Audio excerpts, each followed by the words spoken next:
only success DeWalt has had against the Argonauts so far this evening is over the middle. He has not been able to hit his outside people. 21-yard gain. 1st and 10 for the Lions out at their own 42. Minute 40 left, second quarter. John Henry White stepping out of bounds in front of Carl Brazeley. The pass from DeWalt at the 46-yard line. Gain of 4.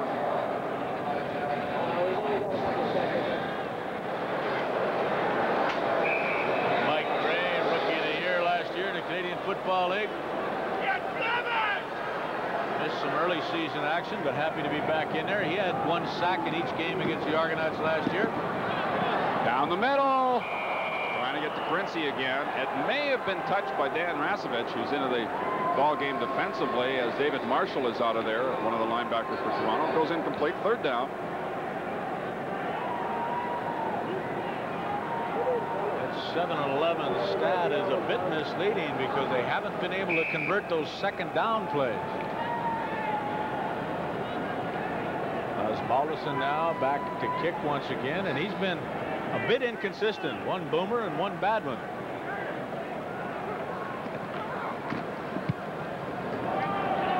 Short kick. Going to get bounce out of it. This is Joyner on the return because Woods has gone to the locker room. Ball pops loose, but the play was already dead. Joyner gets it across the 35-yard line. Kevin Konar was in on the tackle along with Bruce Barnett and Andre Jones. They're all there. 1st down for the Argos. The ball at their own 37. 1:21 left to go here in the second quarter. 14-0. The Argonauts leading the Lions.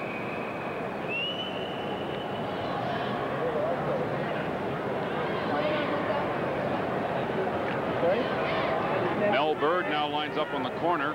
Flashes out of the ball game. Nelson Martin is in as a defensive halfback. Oh, big hole. Ellis slips through there to the 40. Konar makes the tackle to 41. Pickup of 4, 2nd down and 6. So both teams having to substitute on a number of occasions here in the opening half. A hard-hitting football game. A lot of players have gone down. Interesting to see what they do here, Dell. If they try to go downfield with it, pick up at least a single point to put them more than 2 converted touchdowns ahead. With 1:07 remaining now in the first half. 2nd and 6.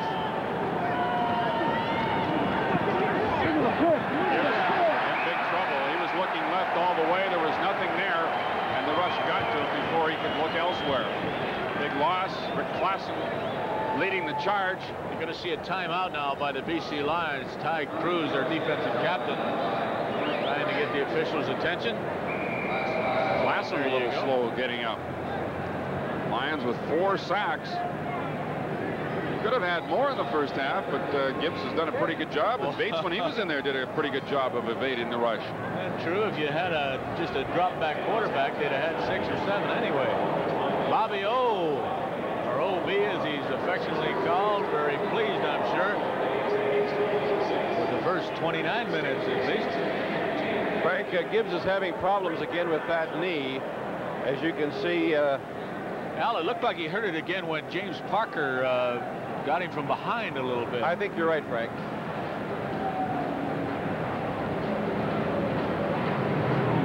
Well, they need a big one from Hank Alisic right now. You see the young quarterback going down against hard-charging defensive line now. Mike Gray and Klassen in there to share that sack. I'll tell you, this BC Lion Football Club is an explosive offensive team, but without Merv Fernandez, they are not quite as explosive. I really think he's probably the most significant offensive player in the Canadian Football League this year and for the last few years. He's as good as I've ever seen, Frank, at what he does, but I'll tell you, they miss Louis Pasaglia, too. And, of course, Clash is not out there, so it'll be Ned Armour for this punt return. Line drive type of kick to the far side. Armour tracking it down at the 30. Armour to the 33-yard line. 50-yard punt and a 5-yard return. Don Moen, number 36, made the tackle. Not a typical Hank Alisic kick. It was a live drive, and he had a chance to get down there and cover it. Lions will have 46 seconds now to work with the football. David Marshall, the linebacker for the Argos, still out of the ball game. Dan Rasevich is in. DeWalt didn't find anybody open downfield and just dumped it off to Kevan Jenkins. He got to the 35 where he was stopped by Darrell Wilson. Good tackle. Gain of only a couple. Second down and 8.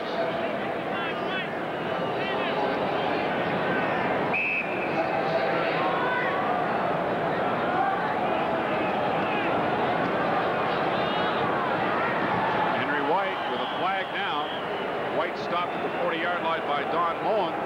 Now the penalty marker was thrown away upfield, a long way from the play. I don't think that really had any effect on the play. It looked like John Pancratz who was involved downfield. But looks like a holding call against the Argos. Pick up the number, but I think it was Carl Braisley that was called again. This is going to give BC a first down. BC had not picked up the first down with that reception. Let's call. Listen. 32. Go on! Well, I didn't get the number, but I think it was Carl Braisley, number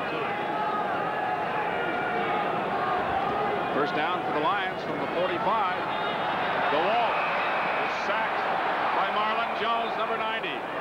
The first sack by the Argos tonight. And that pushes the Lions all the way back to their own 37, 38-yard line.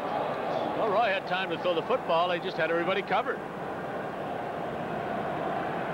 Leading big John Blaine to the inside. Rookie out of Central State in Ohio, Marlon Jones.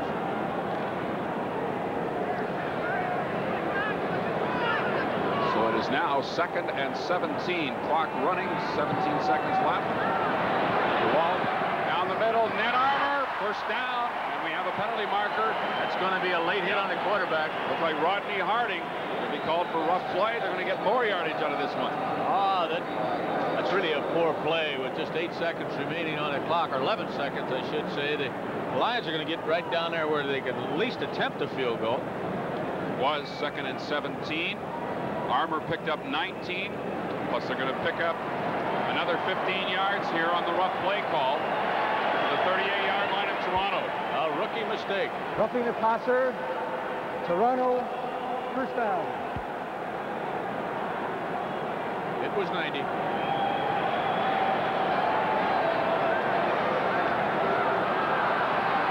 DeWalt, Kevan Jenkins, Willie Pless is there to stop him immediately. The gain will be about 5 yards to the 33, and with 5 seconds left, the field goal unit comes on.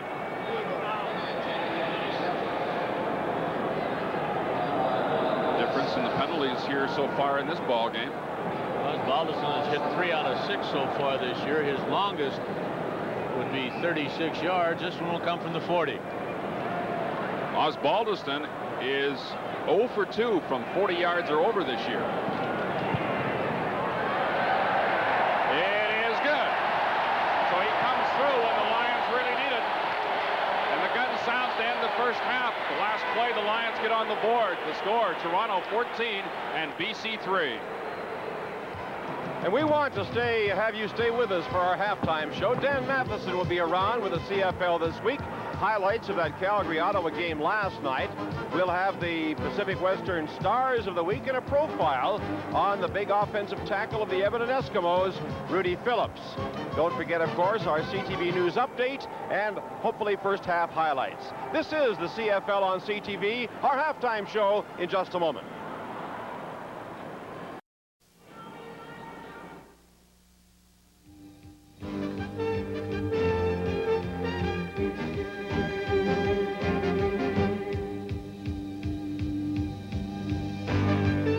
O'Keefe Sports, the CFL this week.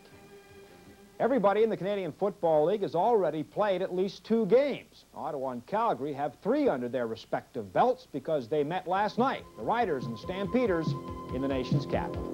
At the outset, it looked like a mismatch. The Riders had only given up 13 points in 2 games, but this was a night when young Rick Johnson could do no wrong. And He gets the scoring underway in the second quarter, a 14-yard touchdown toss to Ray Alexander. J.C. Watts brings the Riders back with a touchdown strike of his own, 11 yards, and rookie Reggie Butts makes a spectacular diving catch. Johnson finds the open man again. We are still in the second quarter. Emmanuel Tolbert this time is wide open. He runs under the ball and converts the pass into a 43-yard touchdown, 21-7 Calgary at the half. Another man with an outstanding performance was running back Gary Allen, 114 yards. He makes his presence felt as a receiver, too. Third quarter, Johnson gets the ball outside to Allen, a 29-yard touchdown. The Calgary Stampeders beat the Riders 31-15. In other football news, the National Football League has a brand new drug plan. But CFL Commissioner Doug Mitchell does not agree with his NFL counterpart, Pete Rozelle. We won't accept it under any circumstances. They have brought up a new program that accepts rehabilitation. We don't. Any drug use, any charges with respect to drug use will result in immediate dismissal in the Canadian Football League. What I'm saying, I think, is to the extent that they've had the problem, we haven't had the problem, and I think that if you do have a major problem with drugs, it obviously is going to come to the surface from time to time. But we haven't had the indications that they've had. We certainly don't see it to the major degree that they do. But I think what people forget is that the use of drugs is a criminal offense. And if it arises in our league and the players know about it, it's going to result in immediate dismissal. This program where you condone it on an ongoing basis and then ultimately leads to dismissal, I personally don't think works. And there's another CFL game you can watch here on CTV tomorrow night. A couple of heavyweights get together in Hamilton's Ivor Wynn. The Tiger Cats play host to the Winnipeg Blue Bombers. Elsewhere in the Canadian Football League, later tomorrow, Edmonton is at Saskatchewan. And next week's CTV Friday Nighter, the Tiger Cats again, this time on the road in Calgary's McMahon Stadium to take on the Stampeders. This is CTV's Friday Night Football. Halftime continues in a moment.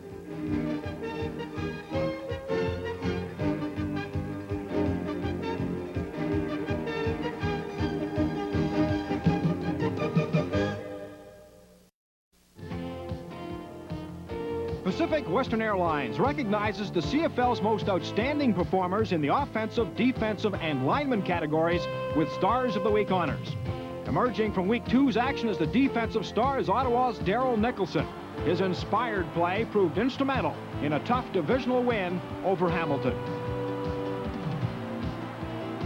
Offensive Star of the Week went to Edmonton quarterback Matt Dunnigan. He piloted the high-flying Eskimos to an impressive 36-13 victory over the defending Grey Cup champions, the BC Lions. Tonight, CTV profiles lineman star Rudy Phillips and friends.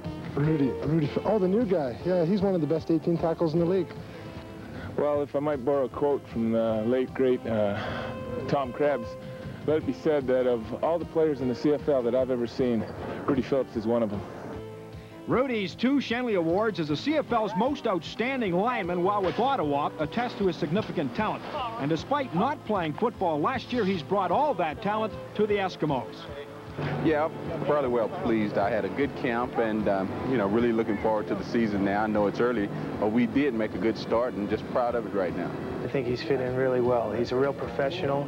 He knows how to prepare himself mentally and physically. After you lose a guy like Bill Stevenson, who's been with us for such a long time, and that kind of injury really could have devastated us. But it took us about a game to get used to him, and Leo Blanchard's been playing alongside of him, and it's really been no problem at all. What we tried to do is we tried to keep the backs off of James Parker, and that meant our tackles had to block James Parker by themselves. Rudy did an outstanding job, as did Hector Pache, and we tried to give James a couple different looks, make it look like it was sprint out and really drop back, and that really helped us. Playing tackle, I'm out on the island by myself, and you really man-to-man, and you have to do the best you can out there on that island by yourself. His play is key to my success and the backfield success. If Rudy's having a good game, he's making things happen for us, open up holes, giving the quarterback time, whether it be whoever's back there at the helm. He's giving us time, and he's a super athlete. And like I said, he's a great person. I think that's what the Eskimos recruit here is good people along with good athletes. He reminds me a lot of a quarterback I blocked for out in Ottawa named J.C. Watts. it makes your job easier when the quarterback can get outside of those big guys rushing upfield and give you a little break sometimes. So it makes the job of offensive lineman, when you have a quarterback who is mobile, it makes your job a lot easier. This Stars of the Week profile on the newest member of Edmonton's dominating offensive line is brought to you by Pacific Western Airlines, serving over 40 Canadian destinations. This is CTV's Friday Night Football. A grisly accident at the Calgary Stampede. 5 horses were destroyed as a result of one race last night. 4 chuck wagons with their teams of outriders were roaring around the track when the second-place driver lost control of his rig and swerved into 2 others. The horses and wagons tangled and piled up. Oh, my goodness. There's a terrific pileup of horses. And we have ambulance yet in the area. 3 of the outriders were hospitalized. Under the dome at BC Place, we are at halftime, the BC Lions and the Toronto Argonauts. Time now for CTV's new feature this season, Ask the Commissioner, where you, the fan, get to put a question to Doug Mitchell. Tonight's comes from Eddie Gebrin of Edmonton, Alberta. He wants to know what advantage it is to the CFL Western teams. He wants to get into the playoffs with his Eskimos. What's the advantage under the new playoff structure? Well, Dan, if a 4th-place finisher in the Western Division finishes ahead in points of the 3rd-place finisher in the Eastern Division, then the Western playoffs would have 4 teams in them. The Eastern playoffs would have 2 teams in them. Of course, the advantage to this new system is that better teams do get into the playoffs, but you still retain that age-old CFL tradition of East against West. I think very much so. It's a very equitable playoff system. Now everybody has an equal chance of making the playoffs, whether they're in the Eastern Division or the Western Division. Of course, you Eskimo fans may be happy this year, or you may not. It may be the Alouette fans or the Tiger Cat fans who are a little happier this season. Here's the address if you wish to ask the Commissioner.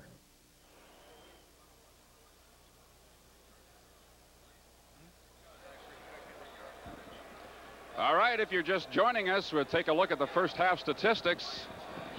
First downs, Toronto with the big edge, and net yardage, Toronto with 188 to 129. Both teams have turned the ball over once, but of course the Toronto Argonauts have put some points on the board. They lead the BC Lions 14-3 as we get set to start this 3rd quarter. One of the big highlights of that first half, a punt by Osbaldiston that backed up Chris Woods to the 1-yard line, but then watch this return, 74 yards. Dale, it wasn't just this play, but I think the Argonauts have worked a big advantage in the kicking game against the Lions. The Lions have not been effective in covering the kicks. This, the best example, but there were several others who were very important to field position. It was John Ulmer who got back there to save a touchdown by Chris Woods. So now it'll be the Argos to kick off to get this 3rd quarter underway, and Toronto in front by 11 points, and the Lions only got their 3 points on a field goal by Osbaldiston on the last play of the 2nd quarter. So it has been a great night so far for the Argonauts. Ontario Day at Expo. Toronto Argonauts would love to complete it with a win here tonight. The kickoff bouncing down to Keevan Jenkins at his own 8-yard line. Jenkins brings it out across the 20 up near the 25-yard line. Pless in on the tackle along with Prunster. And Hudson, a 17-yard return. Dennis Clay, or make that Darrell Wilson, number 13, was also in on the tackle against Keevan Jenkins. 24-yard line is where the BC Lions will start 1st and 10 as we're just underway here in the 3rd quarter. David Marshall, defensively for the Argos, is still out of the ball game. Dan Rasevich is in there. Marshall was leveled with a solid block on a punt return by Larry Crawford. DeWalt looking for Pancratz, who wasn't even expecting the football, but he makes the catch, stays in bounds. First down out at the 54-yard line. So a big play for the Lions to open up the 2nd half. Dennis Clay with the stop, but it's a 30-yard gain. Bill, I think you're exactly right. I don't think John was expecting the football. I think he was probably the 2nd or 3rd choice as a receiver for Roy DeWalt. The first catch for Pancratz in this football game, and he moves it up to the 54-yard line. Almost looked like John had totally given up on the play, and then all of a sudden he noticed the ball was coming to him. Here's Jenkins on 1st down, gets to the Toronto 50-yard line for a pickup of 6 yards. Willie Pless, the linebacker, there to make the stop on him. It'll be 2nd down and 4 for Roy DeWalt and the Lions. Something they weren't able to do in the first half at all is really move the football, except in the last few seconds there, and they got into position for a field goal. Toronto's defense playing very tough. 2nd down and 4. DeWalt into the middle. That's been there all night. This time he completes the pass to Pankratz for what appears to be a 1st down. Don Moon making the tackle. Well, the Lions' most impressive offensive drive so far in this ball game by far, as we're just in the second half of this game. The Argonauts leading 14-3.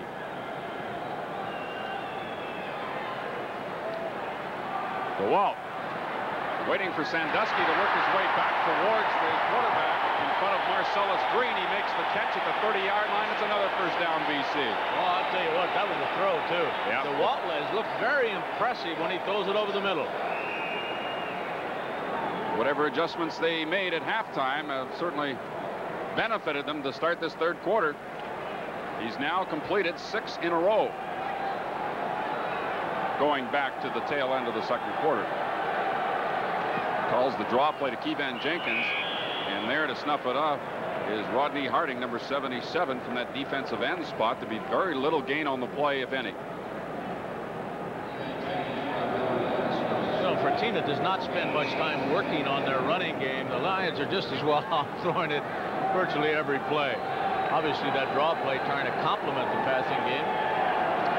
2nd down and 10. The Lions, of course, a big play offense. Looking for a big one here. DeWalt down the middle. Armour over the top. Touchdown. What a play by Nate Armour.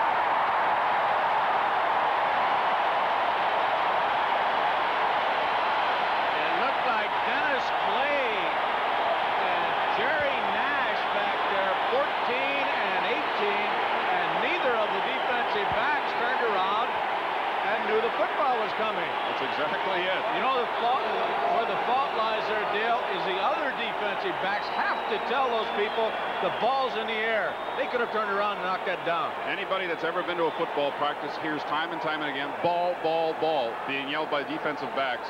And that's what that is for, to let the other defenders know that the ball is in the air. And you see the conversion on the touchdown, and all of a sudden we have a brand new football game. It is Toronto 14 and BC 10. We'll be back with more 3rd quarter in just a moment.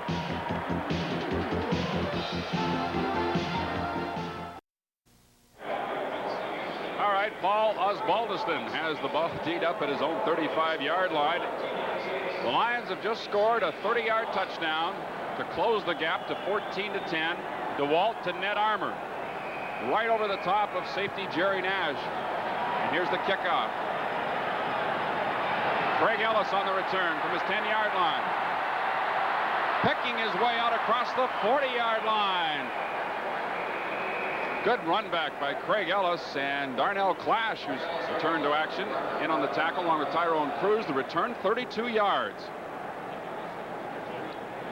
Craig Ellis, of course, premier kickoff returner in the CFL 2 seasons ago with the Saskatchewan Roughriders. Traded to Toronto just before the regular season began. This is his 2nd game in uniform. David Bates at quarterback now for Toronto. Norman Gibbs, who picked up a knee injury, out of there. Craig Ellis is met by Glenn Jackson and James Parker behind the line of scrimmage. Boy, watch the quickness of James Parker, number 40, as he just closes right down. Absolutely nobody touches him. He meets him at the line of scrimmage. Great quickness by James Parker, number 40.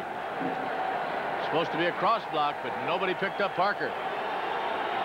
A loss of 1. As you look at it once more, it's 2nd down and 11 as we get back to the live action.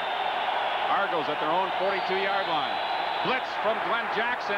He got the ball to Cox. He needed a block or two to pick up the 1st down. Cox got it to the 50-yard line, and Tyrone Cruz, coming from the inside, made the tackle, and it's 3rd down for Toronto. Dale, just a little update. During the halftime, I had a chance at the dressing room area to talk to a couple of other players we were wondering about. Chris Woods left, as you recall, late in the 2nd quarter. He has pulled a hamstring. He'll probably see limited, if any, action in the 2nd half. And Kevin Konar, the great British Columbia linebacker, has been used only sporadically tonight. He's had a bad back all week and is just getting over it. They're trying to use him just sparingly. Dale, as you know, there's a lot of talk about the Canadian Football League and lack of support by fans and so forth, but I got a little buddy of mine sitting next to me right now, Stevie Townsend, who is here for Expo. Actually, Steve's from the Hamilton area, and he is one of the great all-time fans of the Canadian Football League. Steve, it's good to have you here. Steve has got a Merv Fernandez jersey on. He's got some buddies on the BC Lions Football Club, including Glenn Jackson and so on, but he says his #1 player in the CFL is Wayne Lee. Is that right, Steve? He is. Well, he's going to be playing against the Winnipeg Blue Bombers next week, and I'm sure you wish him luck. Steve, great to have you with us. Steve, being from Hamilton, obviously not an Argonaut fan. There's a penalty on the punt return by Darnell Clash. It was against Toronto, so that moves the ball out to the BC 31, where the Lions go on offense. They trail by 4 here in the third quarter. Keevan Jenkins, and he is spilled at the 34-yard line after a gain of about 3 yards. I tell you might have seen little Stevie on camera there. He's had a bit of disability problem. He's had some spine problems and so forth. He ignores them all to get to Canadian Football League games, and he especially wants to say hello to his dad, Jerry, back in Hamilton. Second down play, 7 to go. Keevan Jenkins made that nice inside move, got across the 40, and a first down out to the 43-yard line. Rasevich and Harding team up to make the tackle. Good job by Keevan Jenkins. Cuts it back inside to get past Dennis Clay and pick up enough yardage to move the yardsticks, and another series of downs to work with for BC out at their own 43. Their first possession of the third quarter, they marched it in for a touchdown. Little trap play here to Jan Carinci, the slot back, taking the handoff from DeWalt. He gets to the 45, maybe the 46, before he's pushed back by Mark Seal and company.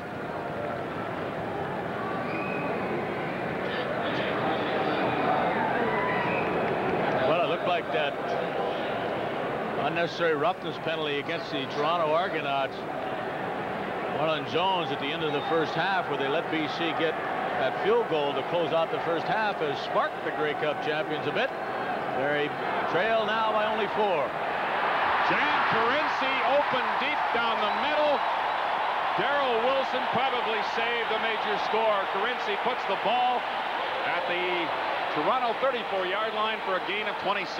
Man-to-man coverage as Dennis Clay, number 14, as isolation camera director Fred Fleming has him picked out on the blitz.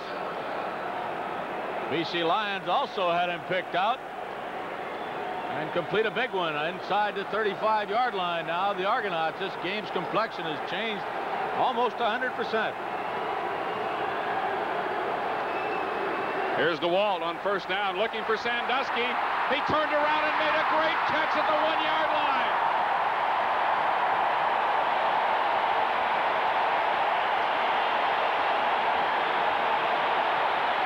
The big play, BC Lions are getting the big plays here in the second half. And Dale, he is so wide open that the ball is not even thrown that well.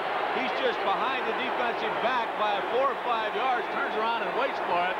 And the BC Lions can go ahead now with a first down at the 1-yard line. Great adjustment to the football by Sandusky. He was looking first over his left shoulder, did a 180, and went up in the air and made the catch at the 1 first and goal. And this is his first action in 1986. And he's supposed to have a bit of a sore knee. Jenkins over the top, touchdown, the Lions are in front.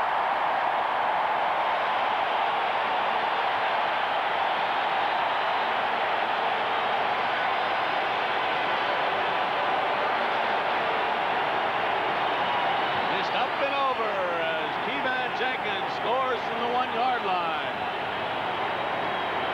And the BC Lions, who are trailing the Argonauts 14-0 with less than a minute to go in the first half, now go in front by what will look to be 3 points. Let's see. John Pankratz holding, throws Balderson. It is now BC 17, Toronto 14. We'll be back with more third quarter action right after this. Well, they've got something to cheer about here in BC now. The Lions have scored twice here in the early moments of the third quarter. And this is the handiest book you'll ever want to have to keep track of what's going on in the Canadian Football League. Facts and figures. It has everything in it. If you'd like a copy, there's the address, 1200 Bay Street. We'll get back to it in a moment. 12-4 Toronto. As the kickoff goes to Craig Ellis, and he comes straight up the near side of the field with it across the 35-yard line, where the Argonauts will go first and 10, a 22-yard return. And this is a noisy BC Place Stadium now that the Lions have got something going. The first time we've seen the famous BC Lion wave all night. And Chris Woods is badly missed on those kick return teams by the Argonauts. Crowd of about 40,000 on hand tonight. And they're getting into it pretty good now. They'll make it tough on this young quarterback with the noise level in here. First down from the 36. Almost threw it right to James Parker. He did, but Parker didn't hang on.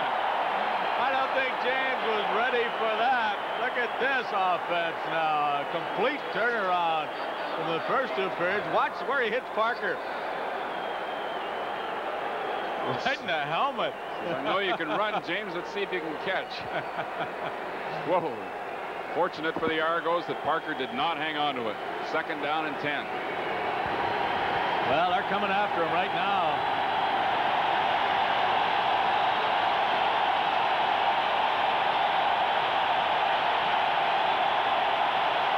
Here they come again. Everybody. Perfect timing by Keith Gooch. The pass intended for Ken Joyner, and Gooch was there to break it up. Bill, I said it several times, but this is what I thought the BC Lions would do defensively to start this ball game. Just hurry that quarterback as much as you can. Bring those linebackers. Confuse the blocking. Make him pull it back down and find a receiver. Then you can cover tight, just like that. When he pulled it down the first time, I thought he had no chance of getting the ball away because Parker was coming from his blind side, but he did manage to at least get the pass away. The kick by Olisic. Darnell Clash did a lot of dancing around back there and managed to pick up maybe 5 yards on the return after a 41-yard punt. He'll spot the ball at the BC 37-yard line. So the Lions offense coming back on the field, and 1 week from tonight we'll be at McMahon Stadium in Calgary, and those Stampeders fresh off that thrilling victory for them last night over the Ottawa Rough Riders, 31-15, will host Ken Hobart and the Hamilton Tiger Cats. 7:30 start time at McMahon Stadium, 9:30 Eastern time on the full CTV network. 1 week from tonight. Keevan Jenkins, the middle opens up. He's to the 45-yard line and has a gain of 8 yards. Well, all of a sudden, the defense had shut off the Grey Cup champion Lions almost completely in the first half, with the exception of those quick throws over the middle, is now bending to most of their offensive thrust. BC Lion injured on the play.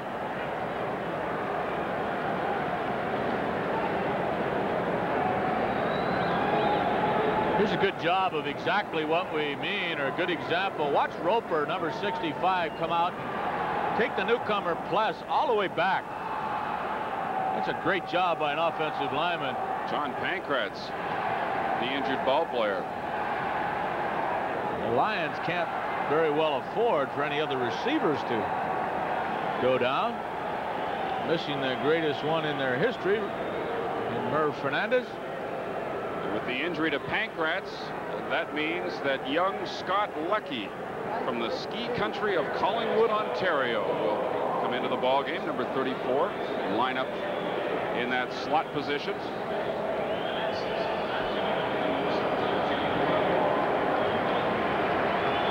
You see Pankratz making his way to the bench.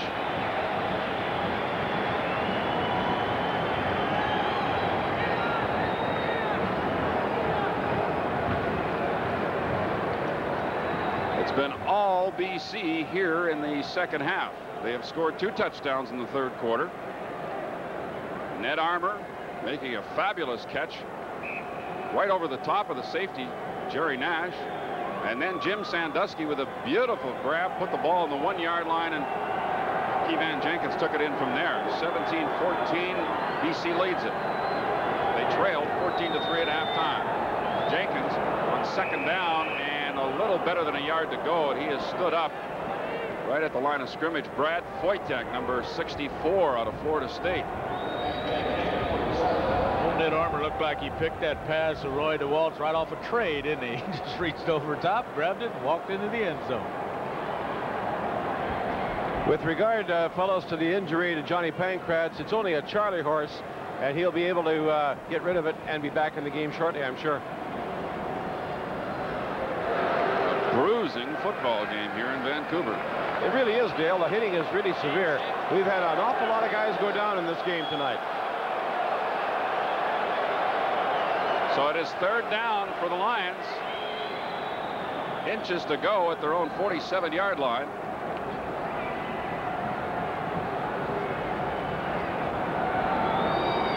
The average, the difference in favor of the Argos in the punting department tonight. That was expected. We talked about that at the opening of the show. The kicking game probably favored Toronto. DeWalt keeps, and he's got it up for the first down. Vasevich there trying to push him back. The Lions have picked up 8 first downs this quarter, and the Argos have yet to pick up a first down in the second half. Good job of firing out. The veteran center Al Wilson leading the way, and with 5 minutes remaining in this third quarter, the Lions once again pick up a first down. They'll scrimmage the ball from their 53 now. And they've evened things up in that department. Pankratz is back into the ball game. DeWalt in trouble, and he goes down with Rodney Harding getting the sack at the 36-yard line.